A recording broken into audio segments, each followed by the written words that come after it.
How's it going, everyone? Today we're getting back into the Pacific. This is episode 8. In the previous episode, episode 7, at the beginning in the intro, I was like, this feels like we're at a low point. How could we possibly go any lower? And then episode 7 happened, and now I can see how that's possible. We're really following Sledge now. I mean, Lecky is off with his injuries. I mean, last time we saw him was on that ship, and Basilone is back in America. Seda has also been back in America. I don't know if he's going to come back anytime soon. We're really following Sledge now. These feel like the main characters we've been following. I'm very curious to see how the story of the next 3 episodes is going to play out. I would really love to keep checking in on Basilone and Lecky and seeing what they're doing and seeing what they're up to. After everything Sledge went through on Peleliu, I'm really nervous to see what could possibly come next for him. I just have no clue what is going to happen next, and I'm very curious to see what the rest of the story has in store for us. So let's go ahead and jump right into episode 8. If you enjoy full-length reactions and want early access, then feel free to check out my Patreon. Everything that I watch gets posted there first and in full watch-along format before it comes to YouTube, so if you're interested in that, then feel free to check that out. Peleliu was an American victory, but it came at great cost. You can say that again. The 1st Marine Division lost more than a third of their men, 6,500 casualties. Jesus. We were a bunch of raggedy-ass Marines when that battle was over. Yeah. Ultimately, General MacArthur would not use Peleliu in retaking the Philippines, nor was the island ever used for any future operations. So what the hell was the point of it all? I want it to be known that there was a battle there, and it was a SOB. Yeah, absolutely. For every Marine that was on there. Absolutely. It should be known. I'm so glad that they highlighted that in this series. We're converging on a tiny island only 660 miles from the Japanese mainland. Iwo Jima. It held an airfield vital to the planned invasion of mainland Japan. But I was scared, yes. To be perfectly honest about it, everybody was. I don't know anybody that could claim they weren't scared. 30,000 Marines landed on the beaches of Iwo Jima. 30,000. It was the only battle in the war where American casualties outnumbered the Japanese. God, what are we in for? I think I was blessed by getting wounded. There aren't many of us that got out. Oh, wow. That image. Holy shit. And, after watching the Peleliu stuff, there was someone in the comments that mentioned that we didn't actually even use Peleliu for anything after all that. After all the lives lost, all the just destruction and awfulness that Peleliu was, it was just for absolutely nothing. My entire thought during that entire thing was just like, what is even the point of any of this? Is this really what we should be doing with the precious lives that we have, both the Japanese and the Marines? Like, it just feels hopeless and pointless and ridiculous. And then they didn't even use Peleliu for anything. Crazy. Starting on Pavuvu.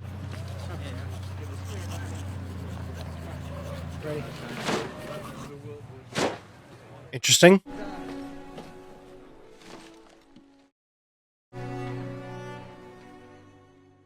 Oh, it's Akax. Oh, take that with you. Preserve that. My eyes yellow? Why would your eyes be yellow? Come on, your old man's a doctor. Look at my eyes. Your dad's a doctor, so you must know something, right? It's hepatitis and you don't have it. I'll catch a fever, then turn inside out through my asshole like Carson in Love Company. Okay, so that's going around right now, I guess. I'm dying, Sledge. Hey. I think you're okay. They don't look yellow to me. Look yellow?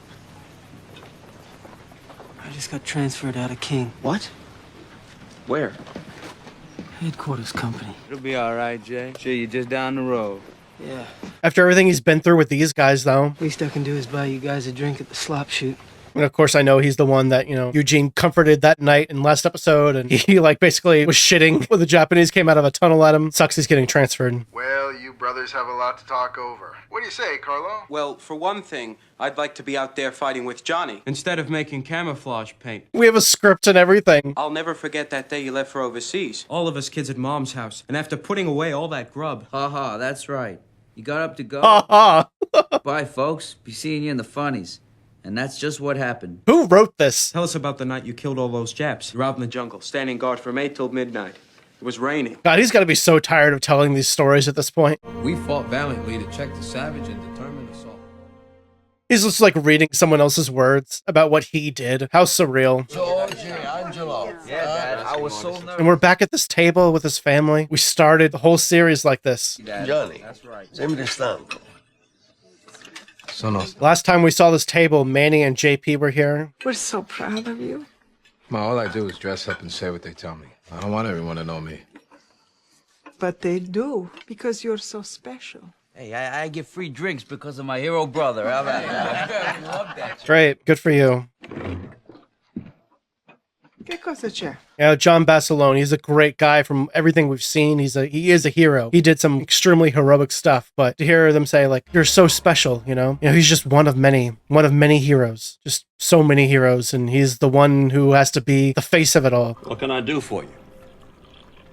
Sir, I joined the Corps because I knew the Marines were going to be the ones who went in first and the hardest. I've been back more than a year, sir. I've done what the Corps asked me to do. Well, that you have, John. Well, I see your enlistment's up in 6 months. I tell you what, I'll push through your discharge. No, that's not what he means. No, sir, that's not what I mean. He wants the opposite. Let me go back and train the new kids. Let me help them the way I know how. That's a good idea. You make me proud to be a Marine. Thank you, sir. Okay, that's a yes. That's a confirmation. Get out of the Sergeant Basilone? fucking Radio City Music Hall and all the parties surrounding him and go train some guys. Where's the rest of the company? I'm told they're coming in 3 days, a week. What would you like me to do until then, Captain? Take it easy. Whatever you want. Things are a little bit loosey-goosey around here.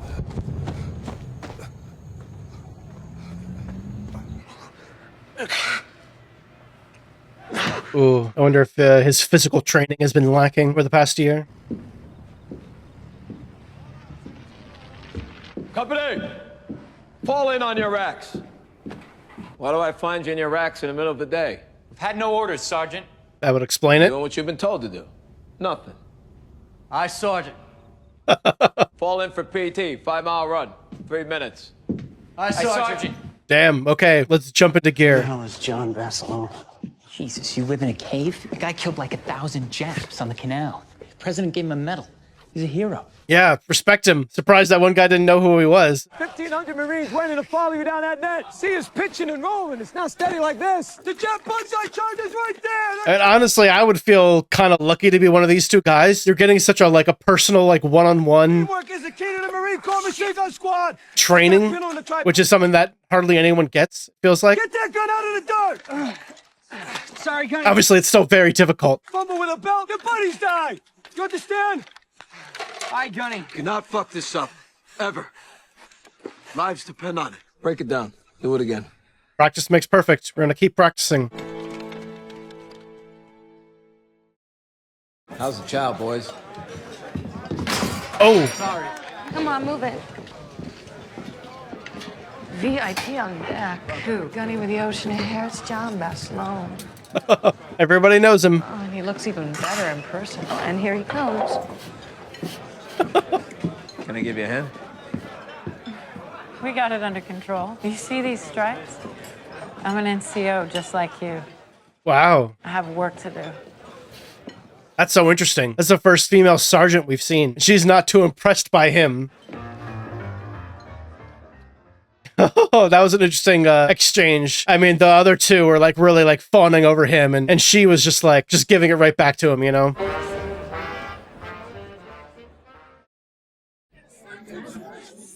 Sergeant Riggi? Not gonna stop him from trying, though. I'm assuming that's Italian, right? Here it comes. Hey, we're both probably related to Joe DiMaggio. You know, I know where we can get the best lasagna in the city.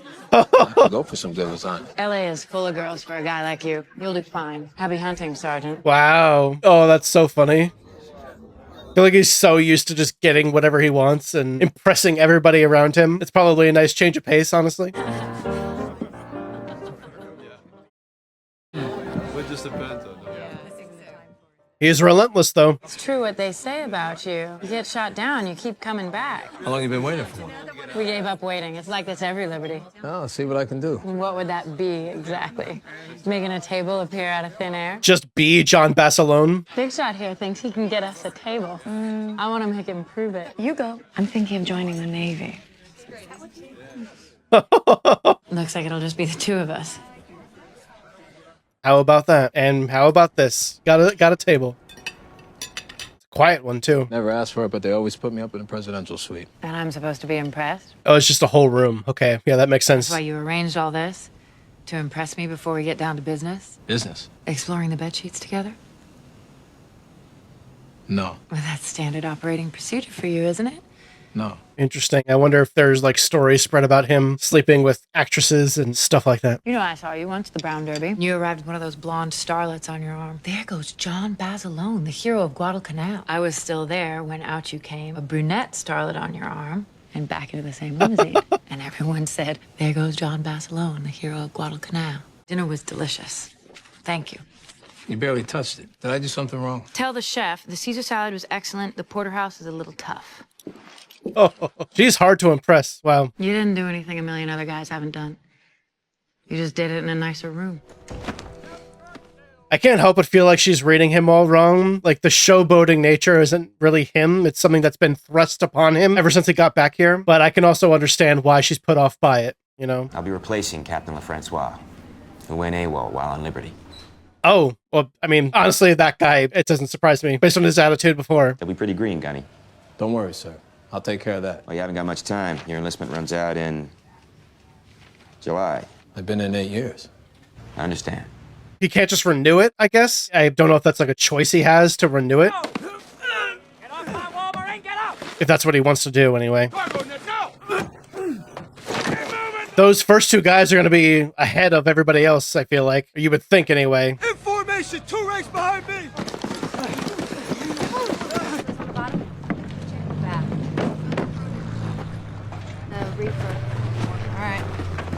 Oh, he's just not going to give up. This may not be appropriate, but... Hold on. I would be happy if you would allow me to take you out for a proper dinner. Clancy's? So you know it too? Nice place. But no. Friday's no good for me. I have orders. How about breakfast? Tomorrow morning. KP reports 0530. I show 0500. Show up a little earlier. I'll make you French toast. 4 a.m. French toast. Let's do it. Every Marine out of those racks and on my deck. You got 5 seconds. Nice. How come we're the only ones running like this? Every damn morning. Make us the best. I'm so sick of this shit. Just want to get out there and slap a Jap. Stop talking. What did you say? Said I want to slap a Jap, Gunny? How about it, boys? I bet you all want to do more than slap a Jap. Yes, sir. You're not ready. That's what the enemy is to you, huh? A fucking bug-tooth cartoon dreamed up by some asshole on Madison Avenue to sell soap. The Japanese soldier. He has been at war since you were in fucking diapers. He can live off of maggoty rice and endure misery you couldn't dream up in your worst nightmare. Japanese soldier doesn't care if he gets hurt or killed. There's so much truth to this. As long as he kills you. But never, ever fail to respect their desire to put you and your buddies into an early grave. This is not a game. You know, all this animosity has been built up for the Japanese, for these guys, and I mean, it all makes sense why they would feel that way, but it's just, it can't be going in with that mindset, you know? Pretty fancy for 0500. You strike me as an Italian mama's boy. I was told at a very early age I was the best thing since sliced capicola. Your mom just said you're very special. You're so special. Best coffee I ever had was on Guadalcanal, morning after the battle. I know the story. Not this part. We stole some coffee from the doggies when they came ashore.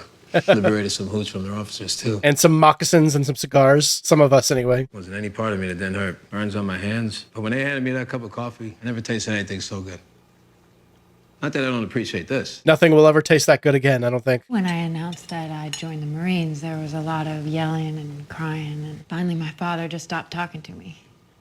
A year later, I got my stripes. I went home to see my mom and my brothers. My pop walked in, ordered 2 cups of coffee, and he put the milk and 1 sugar in for me. That was the best I ever had. Just a little gesture. My enlistment's up in July. I don't know what I'm gonna do. You're gonna take a discharge and you're gonna go home. I should be looking forward to my freedom. That's the smart thing to do, probably. I can't imagine it. I love the Marines. You do too. No, I can't imagine being anywhere or doing anything else. You might hear this all the time. You're the most beautiful woman I've ever seen. No. I don't hear that very often. Must be the uniform. He likes a girl in uniform. Well, there's about to be a lot of oohing and ahhing here. Yeah. Felt really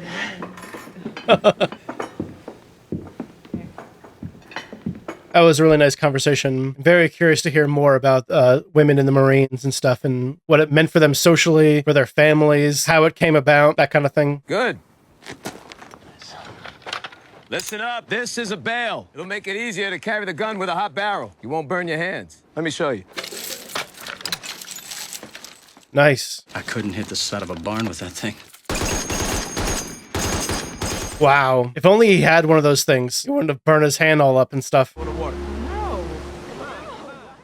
Wow. You're gonna have to drown. Oh, my hat. Oh no. I'll get it. I got it. It's nice to see him find a connection with someone like this. Oh, no, you don't.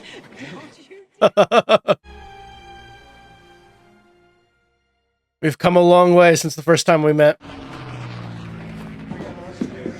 Attention on deck. The 5th Division will ship out very soon for action in the Pacific Theater of War. Gunnery Sergeant John Basilone has decided that home can wait. He will be joining us. Wow.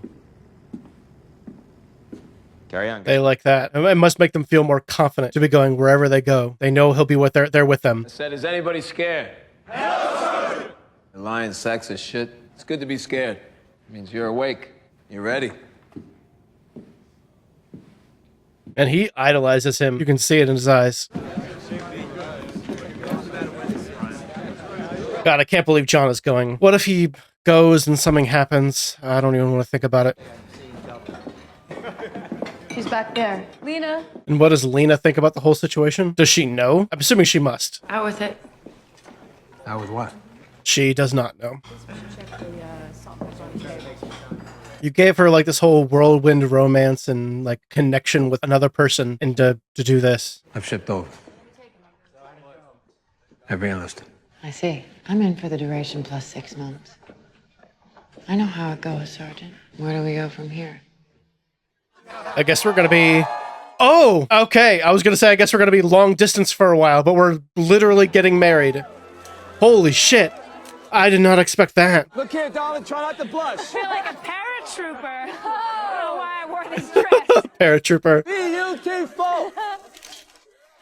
This is so unexpected. They're showing all this to us. I'm so worried about him shipping back out. I'm gonna put my worries aside for a minute and just be happy. Have hope. Is this the honeymoon? Yep, it definitely is. Hold it. Wait. Where? Take your clothes off. What? Do what the lady says. I'm assuming this is their first time that they've waited until this moment, but I don't know that for sure. It's just from everything she was saying before, and from just the way this is being filmed, just makes me feel like this is their first time. John, what have we done? Gone respectable. Woke up one day, I was 30 years old, satisfied. Then you walk into my mess hall and look at me now. A lot that can change. It's a lot of kids. 6 kids. Little boys for you to pamper. A lot of girls for me to drive crazy. It's a nice dream. I hope they can make it a reality. You want some food? Dear God, yes. Let me see what I can rustle up. What? I wasn't expecting these kinds of scenes when I first started the series, but I mean, they're just filmed and done in such a tasteful, like sensual, beautiful way. Holy shit. Iwo Jima D-Day. Interesting. Fuck, what a juxtaposition this is. I had a few more things I wanted to say about the last scene. God damn, John, what have you done? Look at me! You wanna live? Get off the beach! Move! Wow. Again, just reminding me of Saving Private Ryan on a different beach at a different time. But Jesus Christ, so fucked. How many of the men that he came here with have died already, I wonder? Hop back! I'm in Centeno, let's go! Oh, these guys. Okay. Don't get hit. What the f... And as always, Sean leads the way. Oh my god! Oh my god! What the fuck, man? God, someone take this gun out, please. Aim for the gun port! Short burst! Go! Go!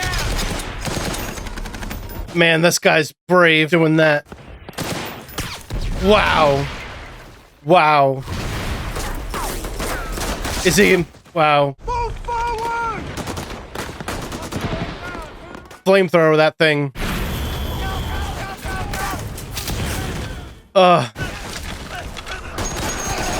He's right up there. Right up at the trench. You just have to be so lucky just to even make it to this point. No! Good job. You got what you wanted, I guess. Not slapping, but it's something.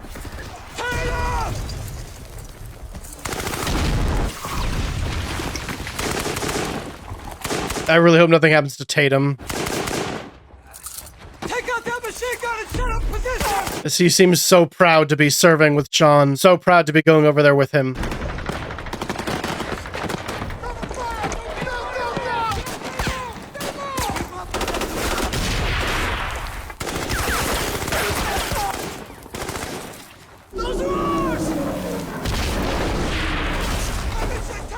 Do not leave this position, come hell or high water!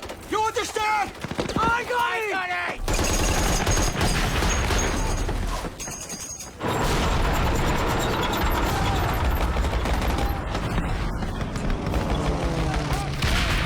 Oh, God. You tell that tank to follow me! I am! Damn. You grab as much ammo as you can find and get off the beach! Hey, fuck! What are we gonna do? Get that guy over here! He said not to move. God. Jon is just incredible. The things he's doing. Jesus Christ. Oh, no!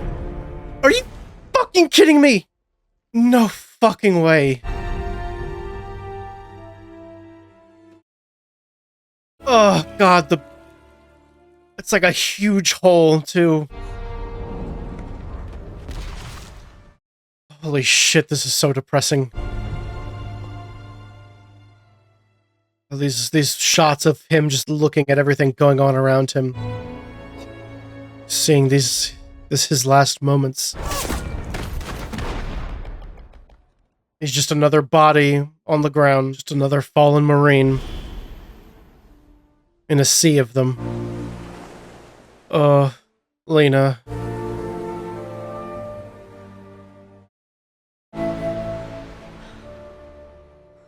You open your heart up to have that happen. I mean, that's the man you chose, and he did his thing till the end. Oh, my God. I was not prepared for Jon to go out like that. I'm just kind of speechless, and I feel spent after the last 10 minutes of that episode, but I don't know how I'll go back and just think about everything that we've experienced in this episode leading up to those last 10 minutes. And it was really nice to get to spend that time with Jon, and it really makes it clear why we have seen so many glimpses of him throughout the other episodes, as we've only really gone back for like a couple minutes here and there throughout some of the other episodes. At the end of the last episode, I mentioned that I'm curious as to why they were doing that, like why we were going back and focusing on him, or like spending the time, or if we're going to spend the time, maybe we should spend a little bit more time. I guess I was just wondering in the last episode where we were leading to with him, and where we're leading to with his side of the story, and obviously we're leading to this. And you know, for a long while during this episode, I was like, wow, what a nice like respite this is from everything else that we've seen the past few episodes. What a nice brief few moments we have here to relax and breathe and see Jon, you know, training these new guys. You know, we don't know where they're gonna go. I mean, we heard about Iwo Jima, so it's assuming that they're gonna go to Iwo Jima at some point, and they're gonna join the war, and like, so that's in the back of your mind, like that's gonna happen. He's training these guys to go off to war and to be the Marines that they need to be in order to do that. But for a little while during this episode, you can sit back and think, wow, we can sit back and relax and breathe for a little bit here and just kind of enjoy seeing his story unfold, seeing his character develop, and see what his story ends up leading to. And what it did lead to is, as the episode was going further and further, is I was getting more and more scared that this is where we would end up. I didn't think it would happen this episode. Like, I was starting to think like, oh my God, we're focusing so much on the story. We're building up the story with Lena so much. We're seeing him get married and them make plans with each other about having kids. He's going off again and he's going to die while he's out there, isn't he? Like, that's what was going on in the back of my mind. Like I mentioned in the episode, like while the episode was going, that I was trying to just remain hopeful and remain, in the moment of what was going on screen. But all I could think about in the back of my head was, what is this leading to? What happens to Jon when he goes back over there, when he goes back to the Pacific and is thrown back into battle like this? And my greatest fear came true, and in such a beautiful and honoring way, to like show him going out the way he did, showing his heroism leading up to those last moments before he got shot, like everything he did to like try and get guys off the beach, get them in the right position, take out those guns, and he was trying his best to do everything he possibly could for those around him right up until the very end. And really, that just goes to show you what kind of character he was. I mean, we had these like moments of seeing him off back in America, parading around his story, and everybody knows his name, but this is the John Basilone that we came to know in the first few episodes of this series. We saw this time and time again, that he was going to be the hero that everybody else needed. And he'll do what he needs to do, basically. He'll do what he needs to do until the very end. And we saw that in episode 2 especially, and we saw that in this episode, right in those last 10 minutes of this episode, which is some of the most intense moments of this whole series that we've seen so far. Somehow it keeps getting even more and more intense and more awful, more and more heartbreaking. I just can't believe how brutally awful those last 10 minutes were, but how beautiful, I guess, his death was at the end, in the way that it was shot, in the way that it was presented to us. It was beautiful. I mean, honestly, all I can really say is that he died a hero, and that's for sure. He was a hero from the beginning to the end. And I really enjoyed this episode up until that last 10 minutes. Don't get me wrong, I appreciate everything that they put into showing us all of these battle scenes and stuff, but God, they're so draining. And so like saying I enjoy them is not necessarily the right way to say that, but I was really enjoying this episode up until those last moments. And I was enjoying, Jon's persistence with Lena, and you could see that he had this connection with her that he wasn't feeling with anyone else. And maybe that was just because he was seeing this woman in uniform, this sergeant, this Marine who was like just like him, a Marine just like him. And like I feel like that was what really attracted him to her. And I mean, she had heard all these stories about him, and obviously everybody's heard these stories about him, and he has like a sort of reputation. She wasn't having any of it at first, and I mean, slowly over time it just worked. It just connecting with her, like actually sitting down with her at that breakfast, connecting with her on a personal level, you could really see the spark start to happen right there. I did not expect them to show us like a whole nother love story, like them going off and getting married and like going to their little honeymoon in those cabins, and just making all these plans about having kids and stuff. And it's just heartbreaking to think about the fact that something that she opened her heart up to, and they both did, and it ended like that. I mean, I doubt that either of them regret opening up their heart like that, like finding that love between each other it's beautiful. It's beautiful to find that, even if it's brief, even if it doesn't last to the conclusion that you would have hoped it would have, to you guys going off and like him coming back and you living a life together and you guys having kids. Even though that's not what you got, you still got something beautiful. And as sad as I am for her, I am very happy for Jon that he had that during his last bit of time in America leading up to getting shipped off again. And I mean, it was just always in him to keep being a part of this, to keep wanting to fight, to keep wanting to go back out and fight. And so honestly, it was kind of inevitable that he would re-enlist and redeploy. And, I saw that coming. Like, I was like, of course, he's not going to just go back home. Of course, this isn't going to be his ending. His ending isn't going to be go back home and, don't ever think about the going back to the war ever again. The war is still going on. It's still actively happening. So he's going to go back. He's going to find a way to go back and be a part of it. And it's just so heartbreaking to see him throw himself back into that, even though that is what he wanted for himself. And like I said, I'm just happy he had that time with Lena before he got shipped out again, that they had those moments together, that they were able to get married and, have that connection before he went off to his final battle. I can't believe he's gone. I can't believe that's the last we're going to see of him. I mean, at least, Sledge is still going through it. He's still going through all of this and like having to partake in everything that's going on. We only focus on him a little bit at the beginning of the episode, but he's still there. Lecky, he's still alive. He's off somewhere. I hope we get to see Lecky again before the end of this. I don't know if we're going to, but I hope we do. I would like to catch up with him again and see where his life goes. It feels strange to focus on a character for so long and then not see him anymore. And it would be nice to get closure on that side of the story. And, it was nice, something I was going to comment on before we switched to the crazy juxtaposition of Lena and Jon together to the beach of Iwo Jima, that like hard cut into that. Like before that happened, I was going to say just how it was interesting, the parallels between, what Lecky went through in Australia to what Jon is now going through with Lena, except for obviously the ending is very different. Stella in Australia, like that was a quick fling. It was like a quick whirlwind romance, but in the way it was shown to us and presented to us and the way it was filmed, like even down to the sex scene, like it was like an interesting mirror to what Jon was experiencing with Lena, and except for the way it ended. Stella wasn't ready to put herself in that situation, to put herself and her family in that situation where if Lecky goes off and never comes back, it's just something that she could not deal with, and she could see that her family wouldn't be able to deal with it if she allowed that to like if she allowed Lecky to become that much of a part of her life and allowed that to progress any further. Like she just couldn't bear it. Versus Lena here, who is a part of this life. She's a Marine herself. She's a sergeant in the Marines, and they met on base, and they have this shared understanding with each other, and this deeper connection that leads Lena to be able to accept these parts of Jon that not every romantic partner could. I mean, honestly, you can't blame Stella or any other romantic partner that any of these guys have for not wanting to put themselves in the same situation that Lena has now put herself in, where she fell in love. She had this like huge connection with this guy, and she knew who he was. She had to have known that this was always a possibility that he would go back, to allow himself to get shipped back out again. And it's just something that she ended up being willing to take on, something that she ended up being willing to accept as a husband. Like this guy who has been through so much already and is willing to go through more. It's just who he is, and she came to accept that. And it's just an interesting comparison to the other love story that we've seen play out in this series, and where they went and where they ended. And like Lecky didn't die. He was wounded, but he didn't die, and Jon did. I don't know, I just can't help but comparing and contrasting these two love stories that we've seen in those two episodes. But yeah, this was really heavy. It was nice for a little while. It was a nice respite for a little while, but now it's just awful again. It's just awful to think that Jon is gone. He just seemed like an unstoppable force, and we saw him even in those last 10 minutes be an unstoppable force and do so much for so many. I don't know, I'm just rambling on at this point. I don't know if I have anything else to say. I can't believe Jon is gone, and I can't believe that's where his story ends. But thank you guys so much for watching. I really appreciate it. Let me know any and all thoughts you have on this episode. I'd love to hear anything you have to share. I really appreciate you being here, and until next time, I will see you all in the next episode of The Pacific.